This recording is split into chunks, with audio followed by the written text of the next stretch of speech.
Rwanda have often been called the land of a thousand hills, a small country in the heart of Africa's Great Lakes region. Rwanda is known for its steep green valleys, dense population and tightly knit rural communities. At first glance, it is a place of breathtaking landscapes and remarkable resilience.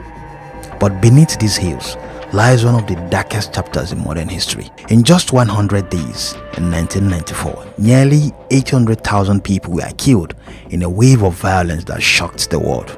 Neighbors turned against neighbors, families were destroyed, entire communities vanished. The tragedy that became known as the Rwandan Genocide did not erupt overnight. It was the result of decades of political manipulation, ethnic division, economic pressure, and fear. To understand how such violence became possible, we must begin long before 1994. For centuries, Rwanda's population consisted mainly of three groups: the Hutu, who made up the majority, the Tutsi, a smaller minority, and the Twa, a much smaller community traditionally associated with forest life and poetry. Despite these labels, the group shared the same language, culture, and religion. They lived in the same villages and often intermarried. Originally, the distinction between Hutu and Tutsi was not rigidly defined by ethnicity but more closely tied to social roles and wealth. Tutsi were often associated with cattle herding and elite status, while most Hutus worked as crop farmers. These divisions became far more rigid during the colonial period. In the late 19th century, Rwanda fell under German colonial rule as part of German East Africa. German administrators governed indirectly, relying heavily on the existing Tutsi monarchy and elites to maintain control. After Germany's defeat in World War I, Rwanda passed into Belgian control under a League of Nations mandate. The Belgian administration deepened the division between Hutu and Tutsi. Influenced by racial theories common in Europe at the time, colonial officials began treating Tutsi as a superior ruling group and favored them in education, administration, and political power. In the 1930s, the Belgians introduced ethnic identity cards, officially labeling every citizen as Hutu, Tutsi, or Twa. What had once been flexible social categories were now turned into rigid identities that would shape Rwanda's future. Resentment among many Hutus grew steadily. By the late 1950s, political tensions erupted into violence. In 1959, a revolution led by Hutu political movements overthrew the Tutsi monarchy. Thousands of Tutsis were killed, and many more fled into exile in neighboring countries such as Uganda, Burundi, and Tanzania. When Rwanda gained independence from Belgium in 1962, the new government was dominated by Hutu leaders. For the next 3 decades, cycles of discrimination, exile, and periodic violence defined relations between the groups. Many Tutsi refugees in neighboring countries formed political movements seeking to return home. One of the most important of these movements was the Rwandan Patriotic Front, or RPF. In October 1990, the RPF launched an invasion of Rwanda from Uganda. This attack triggered a civil war that further intensified ethnic tensions inside the country. The Rwandan government, led by President Juvénal Habyarimana, responded by promoting increasingly extreme propaganda. Political extremists portrayed Tutsis as enemies of the nation. Radio broadcasts and newspapers spread fear and hatred, accusing Tutsis of plotting to dominate the country. Militia groups such as the Interahamwe were organized and armed.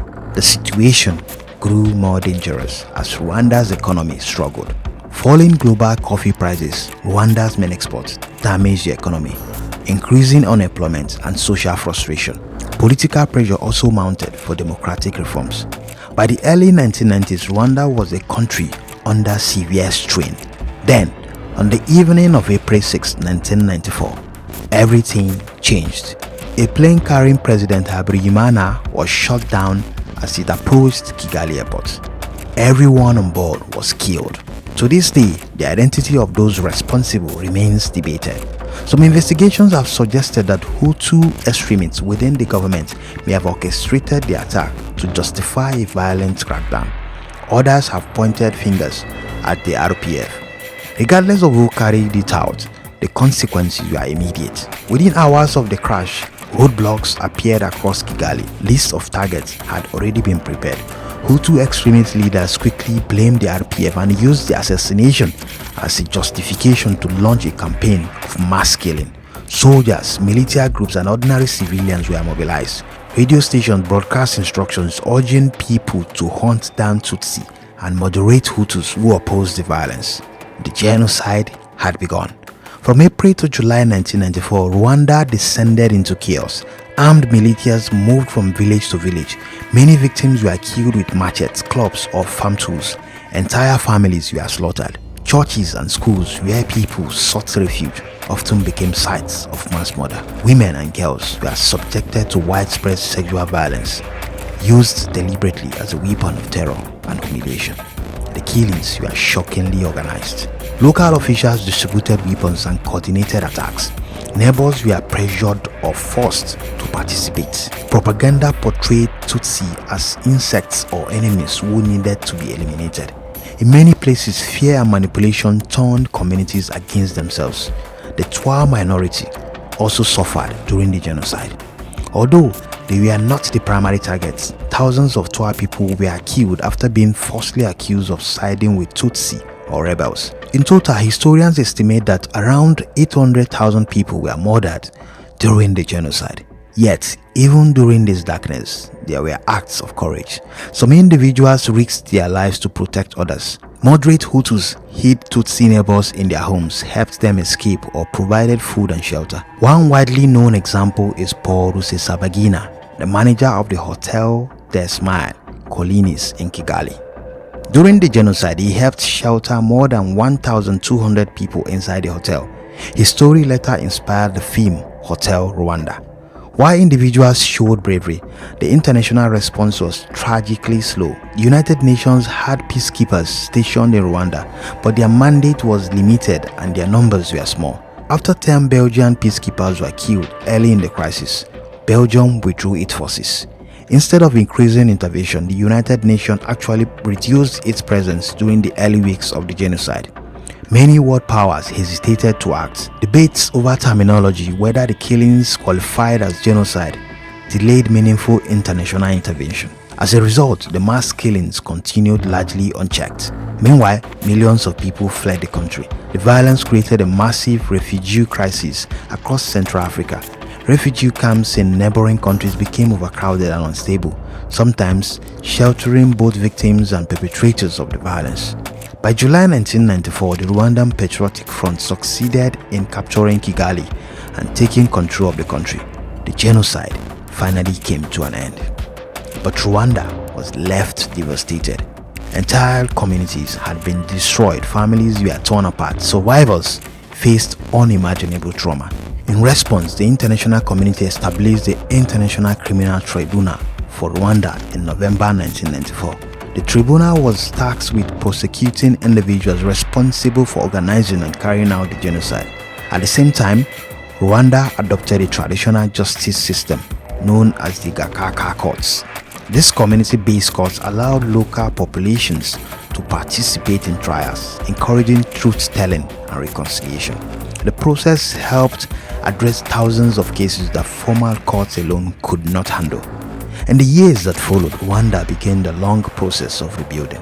International aid supported reconstruction, healthcare, and education programs. The government also promoted policies aimed at national unity, discouraging ethnic levels and encouraging citizens to identify simply as Rwandans. Despite progress, the scars of the genocide remains.